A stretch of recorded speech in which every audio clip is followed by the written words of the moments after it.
પ્રભુ ઈસુના જીવંત અને પવિત્ર ત્રિએક નામમાં વાલા ભાઈઓ અને બહેનો, આપ સર્વને લોગોસ બાઇબલ સ્ટડી તરફથી હું પ્રેમી સલામ પાઠવું છું. અને આજે 2025ના વર્ષનો 253મો દિવસ 10મી સપ્ટેમ્બર 2025 અને બુધવારનો નવો દિવસ આપણા જીવનોમાં પ્રભુએ બતાવ્યો માટે પ્રભુનો ખૂબ આભાર માનતા પ્રભુના નામને ધન્યવાદ આપીએ છીએ. યોહાનની લખેલી સુવાર્તા તેનો 3જો અધ્યાય અને 16મી કલમ મોટાભાગે આપણ સર્વને એ મોઢે જ આવડે છે, મુખપાઠ કરેલી જ. સન્ડે સ્કૂલમાં આપણે શીખીએ છીએ, VBSમાં શીખીએ છીએ, MYFમાં શીખીએ છીએ અને સંગતોમાં આ પ્રભુનું વચન નાતાલના દિવસો એ દરમિયાન આપણે યાદ કરીએ છીએ. એનો જે મર્મ છે અનંત જીવનની ખાતરી, મરણ પછીનું જીવન.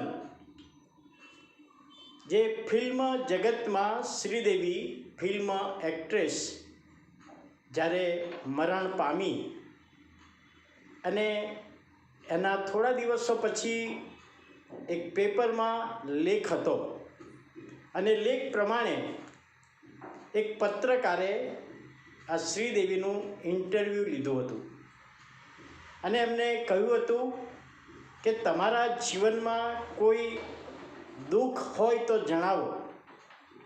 અને શ્રીદેવીએ ના પાડી કે મારા જીવનમાં કોઈ દુઃખ નથી. જ્યારે પત્રકારે બહુ આગ્રહ કર્યો કે એક દુઃખ તો તમે જણાવો, અને એ વખતે શ્રીદેવીએ કહ્યું કે મને એક વાતનું દુઃખ છે કે જો મરણ પછી જીવન હોત તો કેવું સારું. મરણ પછી જીવન હોત તો કેવું સારું. પણ બાઇબલ તો કહે છે કે મરણ પછી જીવન છે. જે કોઈ પ્રભુ ઈસુ પર વિશ્વાસ કરે તેનો નાશ ના થાય, પરંતુ તે મરણ પછી પણ અનંત જીવન પ્રાપ્ત કરે છે. મરણ પછીના જીવનની ખાતરી પ્રભુના વચનો બાઇબલમાં છે. એ શ્રીદેવીને ખબર નહોતી. અનંત જીવનની ખાતરી કોઈએ સુવાર્તા આપી નહીં અને મરણ પછી અનંત જીવન છે એ બાબતથી વંચિત રહી ગઈ. એની સામે જ્યારે ડૉક્ટર બિલી ગ્રાહમ, તેઓ પણ 99 વર્ષ કરતાં થોડા વધારે મહિના જીવ્યા ને મરણ પામ્યા. અને એમના મરણ પછી એમના વિશે પણ એક લેખ આવ્યો. એ લેખ મેં વાંચેલો અને લેખમાં લેખકે જણાવેલું કે કોઈ ક્રિશ્ચન પત્રકાર ડૉક્ટર બિલી ગ્રાહમની મુલાકાત લીધી અને એમને પ્રશ્ન કર્યો કે બિલી ગ્રાહમ સાહેબ, તમારા જીવનમાં તમે જ્યારે પણ અમે જોઈએ છીએ ત્યારે તમે આનંદિત ચહેરા સાથે હોય છો. કોઈ તકલીફ, કોઈ મુશ્કેલી, કોઈ બીમારી, કોઈ ચિંતા એવું તમારે હોતું નથી. અમે સદાકાળ જ્યારે પણ જોઈએ ત્યારે તમે આનંદિત ચહેરા સાથે અમે જોઈએ છીએ.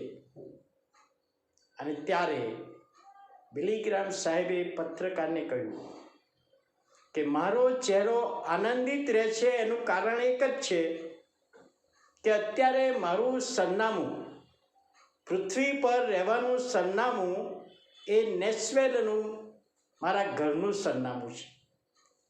અને એ સરનામું એ પરમેનન્ટ નથી.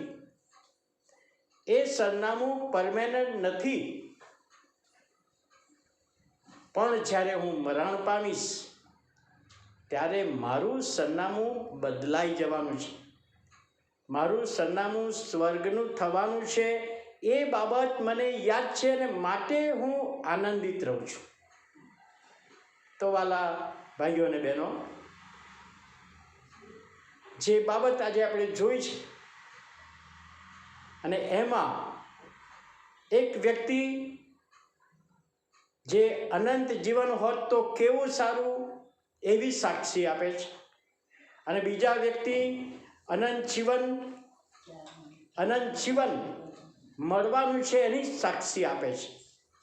તો એના માટે પ્રભુનું એ વચન, યોહાનની લખેલી સુવાર્તા, હમણાં મેં કહ્યું એ પ્રમાણે 3 અધ્યાય અને 16મી કલમ, જગત પર દેવે એટલો બધો પ્રેમ કર્યો, એ સારું કે જે કોઈ તેના પર વિશ્વાસ કરે તેનો નાશ ના થાય પરંતુ અનંત જીવન પામે.